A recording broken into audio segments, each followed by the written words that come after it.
Never get into an elevator during a storm. Are you going to lunch? The question, so basic and ingrained in my head, I didn't hear it until the second time my coworker Marie had asked me. I looked up from my half of a sad-looking egg salad sandwich and glanced outside. It was pouring down rain, and the weatherman had called for thunder later on. I shook my head. It's raining. Marie rolled her eyes and crossed her hands over her chest. As if I didn't have eyes in my head, she said with a laugh. Come on, we'll hail a cab. We can split the fare. There's an awesome little cafe down the street I've been dying to try out.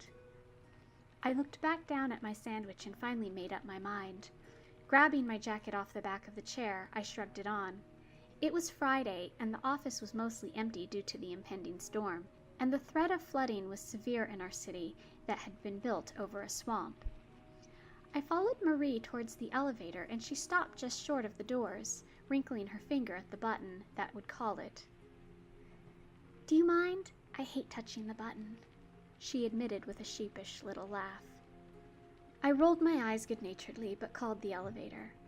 We stood there for about 3 minutes, waiting impatiently on the elevator. Marie glanced down at her watch. Maybe we'll just take the stairs. We're on the 19th floor, I reminded her, and those stairs get super slick when it rains. I'd rather not fall and crack my head open. She shrugged. Fair point.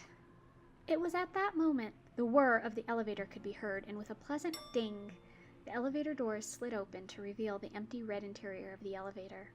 I stepped in and waited for Marie to follow. She stepped over the threshold, and I pushed the button to the ground floor. The doors silently slid shut, and we began our descent, the silence between us pregnant. Suddenly, with a booming rumble above our head that seemed unnaturally loud for thunder, the elevator lurched and the lights began to flicker. Oh shit, what the fuck? That was way too loud to be thunder, Marie shrieked, looking above our heads. Now, the elevator has a mirrored ceiling for whatever reason, maybe in case someone wanted a quickie while they were going down and wanted to watch. But I glanced up and swore I saw something in that mirror. My heart lurched, but I thought it was just a figment of my imagination. I shook my head and kept my mouth shut as the elevator stopped whining and came to a complete stop. The lights flickered again, and the elevator was plunged into complete darkness. I wasn't sure who screamed, me or Marie, as the inky blackness surrounded us. Are you okay? I said in a shaky voice as I reached out to try and find my friend. I felt a hand wrap around my wrist as she took a rattling breath. Yeah, I'm all right. You? She asked. I opened my mouth to say something, but in that moment I heard something that sounded like tapping. Do you hear that? I whispered. I thought it was you, Marie whimpered. What the fuck is that? It must be someone on the other side of the door. They must realize we're in here. I slammed my hands against the elevator doors, letting go of her wrist. Hey! Hey! We're stuck in here! Help! I screamed, still slamming my hands against the door in the pitch black. Behind me, I could hear Marie crying.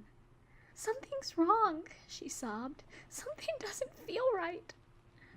Hey, it's fine. We're gonna be okay. Any minute now, they're going to turn the emergency generator on and we'll be fine.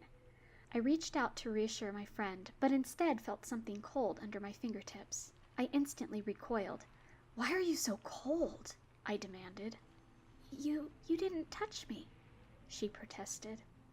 Dread filled my stomach. We were not alone in the elevator after all. With trembling hands, I reached into my pocket and brought out my phone. Turning on the app for the flashlight, I quickly shone the light on Marie, which made her wince from the sudden onslaught of brightness. I then shined it around the car just to make sure that nobody else was in the small room with us. We're okay. Nobody else is in here, I reassured her. The tapping noise could be heard again, but this time it sounded like rain above our heads. Slowly, we both looked up and saw what could only be described as a nightmare. Hundreds of hands tapping on the glass above our heads in a swirling cloud of inky blackness that seemed to morph into faces twisted in horrific agony. Marie started screaming and flailing, knocking my phone out of my hand. The car was plunged back into darkness as the tapping grew louder. Marie started to weep again, her sobs drowning out even the tapping. Christ, I swore as I picked up my phone with shaking hands. I went to look back up at the mirror, but something else caught my eye when the light danced over my friend. Standing next to her, arms wrapped around her shoulders, was a woman. But this was like no woman I had ever seen. Her face was distorted with a ghastly, toothless black smile and lanky black hair that hung around her knees like an oil spill. It was her eyes that really frightened me, though. They were nothing but infinite black holes of nothingness that were melting down her face, staring straight at me. Her body seemed to be melting upwards, and as I stared at her, a scream bubbling in my throat, she raised one finger to her lipless mouth, like she was telling me to keep quiet. That's when a hand grabbed my shoulder with long, ice-cold nails. I leapt forward, screaming, but as I did this, my phone fell from my hands, the flashlight shattering. The tapping grew louder as hands clawed at my body. I fell to the elevator floor and curled up into a ball as fingers tried to dig their way inside my soul, like they were looking for something to hold on to. A piercing scream, unlike any I had ever heard before, filled the car that chilled me to my very bones. I grabbed my phone off the ground and flicked it on, holding it up to see that Marie was gone. I used the screen's light to look up, just to see a pair of kicking legs disappearing into the mirror. Her voice was muffled as she tried in vain to fight the hands that were pulling her up. I could only watch in horrified awe as her feet finally disappeared into the maw of the mirror that had swallowed my friend whole.